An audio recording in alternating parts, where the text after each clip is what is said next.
கர்த்தருக்கு ஸ்தோத்திரம். இந்த நாள் தேன்துளி நிகழ்ச்சியிலே உங்களை நான் மீண்டும் சந்திப்பதில் அதிக மகிழ்ச்சி அடைகிறேன். இந்த நாளில் கூட சங்கீதங்களின் புத்தகம் 32ஆம் அதிகாரம் 1-2 வசனங்களை பார்க்கும் பொழுது, எந்த ஒரு மனிதன் பாக்கியவானாக இருக்கிறான், பிளஸட் மேன் என்று சொல்லப்படுகிறது. யார் என்று சொன்னால், இப்படியாக தாவீது தன் சங்கீதத்தில் விளக்கமாக சொல்லுகிறார். எவனுடைய மீறுதல்கள் மன்னிக்கப்பட்டதோ, எவனுடைய பாவம் மூடப்பட்டதோ அவன் பாக்கியவான்.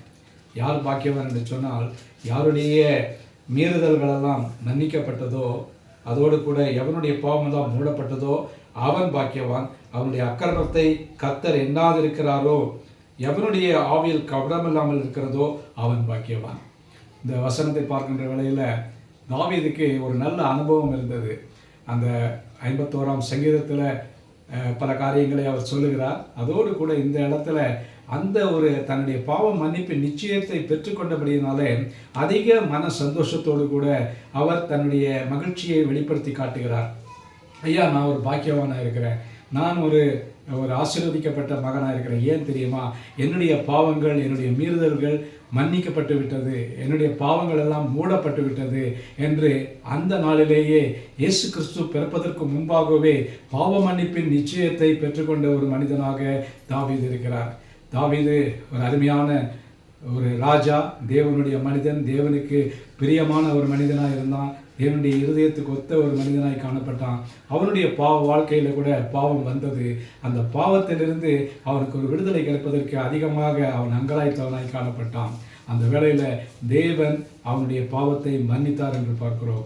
அதனுடைய முழு நிச்சயமாக தன்னுடைய எல்லா காரியங்களிலும் வெளிப்பாட்டை காட்டுவதற்காக, எக்ஸ்பிரஷனை காட்டுவதற்காக அவர் சொல்லுகிறதான இந்த சங்கீதம் தான் 32வது சங்கீதம்.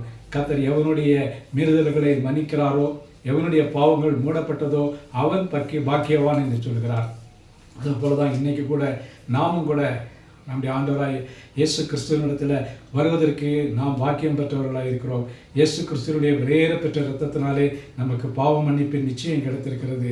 நமக்கு கிடைத்திருக்கிறதான ஆசீர்வாதம் ஒரு சொல்ல முடியாத ஒரு சந்தோஷத்தை கொடுக்கக்கூடியதாக இருக்கிறது. இன்றைக்கும் கூட உங்களுக்கும் எனக்கும் இப்படிப்பட்டதான ஒரு ஆசீர்வாதத்தை தேவன் கொடுத்திருக்கிறார். நீங்களும் நானும் கூட பாக்கியவான்களாக இருக்கிறோம்னு சொன்னால், நம்முடைய மீறுதல்கள் மன்னிக்கப்பட்டு விட்டது, நம்முடைய பாவங்கள் மூடப்பட்டு விட்டது. இதை நாம் ஆராய்ந்து பார்ப்போம். கர்த்தர் இந்த நாளிலே இதை ஆசீர்வதித்து தருவாராக. நல்ல ஆண்டவரே, நன்றியோடு துதிக்கிறோம், ஸ்தோத்திரிக்கிறோம். தாவீதினுடைய இந்த வார்த்தைகளுக்காக நன்றி செலுத்துகிறோம். எங்களுடைய பாவங்களை நீர் ஆண்டவரே, மீறுதல்களை ஆண்டவரே மன்னித்து எங்களுக்கு இரக்கம் பாராட்டி இருக்கிறீர், அதற்காக ஸ்தோத்திரம். அதோடு கூட எங்களை ஆண்டவரே ஒரு பாக்கியவானாக நீர் வெளிப்படுத்தி காட்டியிருக்கிறீரே, அதற்காக ஸ்தோத்திரம். ஆசீர்வதிங்க. மீட்பர் இயேசுவின் நாமத்தில் ஜெபிக்கிறேன் நல்ல பிதாவே. ஆமென், ஆமென். கர்த்தர் உங்களை ஆசீர்வதிப்பாராக. இந்த நாள் ஒரு ஆசீர்வாதமான ஒரு நாளாக உங்களுக்கு அமையும்.